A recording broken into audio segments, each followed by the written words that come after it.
We know the year AD 79. Following some earthquakes, the volcano erupted spectacularly and destroyed both Herculaneum and Pompeii and other sites on the Bay of Naples, paradoxically destroying and preserving them. The Villa dei Papiri was discovered accidentally by well diggers in 1750, having hit this spectacular polychrome marble floor. Carl Weber was the excavator, and he found various statues of marble and bronze, and it was, we know from the plan and his notes, in July of 1754 at what turns out to be one end of the long peristyle of the villa that Weber and his crew found the satyr.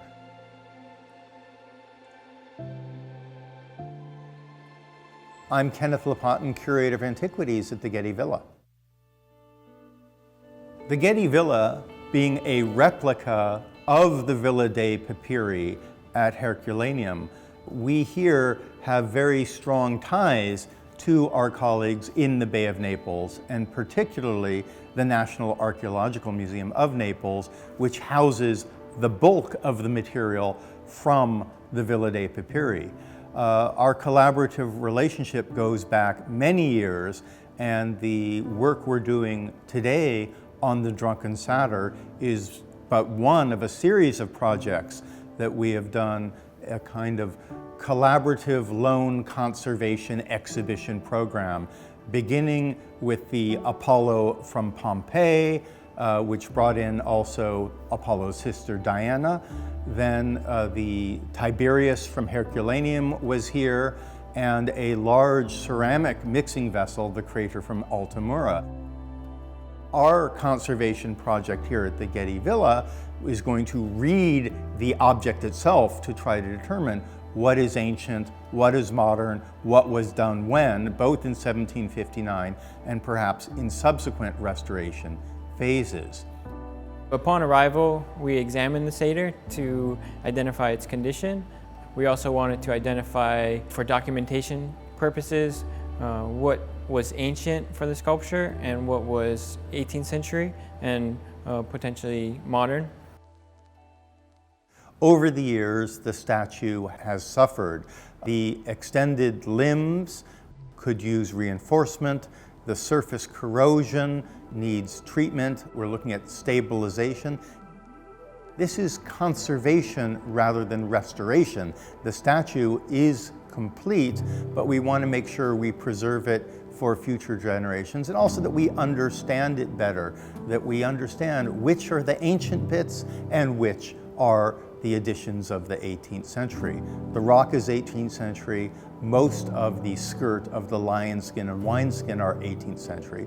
But by looking inside through x-rays, through metal analysis, we can better pinpoint not only what is what with this statue, but what were the processes and procedures of the restorers working in the 18th century. So fuller understanding of this work can help us understand the work done on all the other statues from the villa. It both helps us with the steps that we will take for conservation, but also it helps the curatorial staff in terms of their research as well.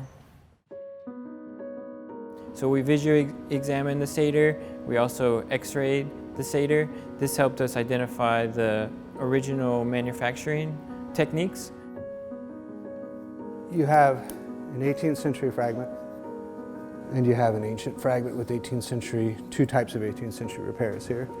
So this is the 18th century, this is the portion of the drapery and lion's paw that actually went over the left elbow. So this was sort of the last piece put on, therefore the first piece taken off. Now with analysis, we can come in and say, okay, what chemicals did they use?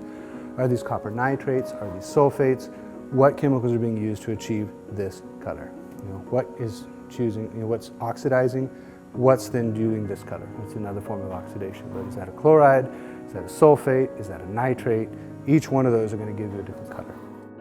So after x-raying the satyr, we did some scientific analysis to determine what the ancient metal was, the composition of the ancient metal versus the 18th century metal. And that's the drapery as well as some of the repairs that were done on the satyr. So the next step, we worked with the scientific department, and we used the portable X-ray fluorescence instrument to identify the composition of the metal. What are you doing? So we are using X-ray fluorescence to understand what is the composition of the metal. We are going to get information about the elements present in the alloy, which are going to be, from what we are seeing right now, copper is the major element, and then we see tin, so typical of bronze, and we see a good amount of lead, which is okay for this period. I mean, it's typical of the Roman period. And we see a difference between the figure and the drapery, which is instead 18th century. We don't have a lot of information about how the satyr was found, but we're very fortunate that Karl Weber, the Swiss mining engineer who was working for the King of Naples, recorded what he found, where he found, and how he found it. So we know that the right arm and the left hand had been detached from the satyr, but they were recovered. Also, scraps of the lion skin and wine skin on which the satyr was resting were recovered, but not the base. And the back of the satyr shows evidence of damage. It seems to have been hit by this really strong volcanic force and knocked off of its base and been partially broken.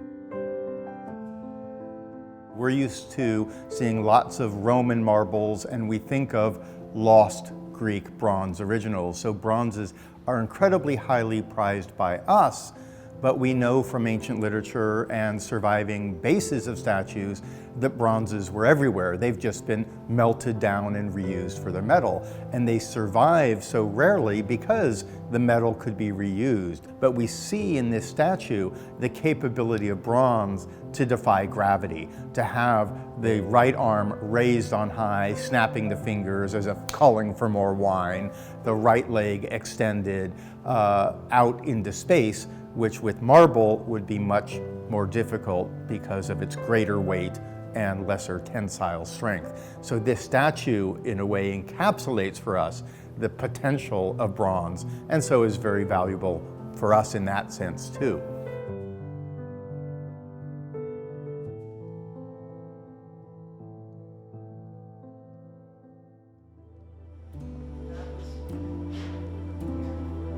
In June 2019, we'll complete the conservation work, and the drunken satyr will go on view to the public in the exhibition Buried by Vesuvius, Treasures from the Villa dei Papiri. Then it will return to its home institution, the National Archaeological Museum in Naples, Italy. Throughout this entire collaborative program, our singular goal has been to ensure that this incredible piece of the ancient world is preserved, so that it can be studied and enjoyed for centuries to come.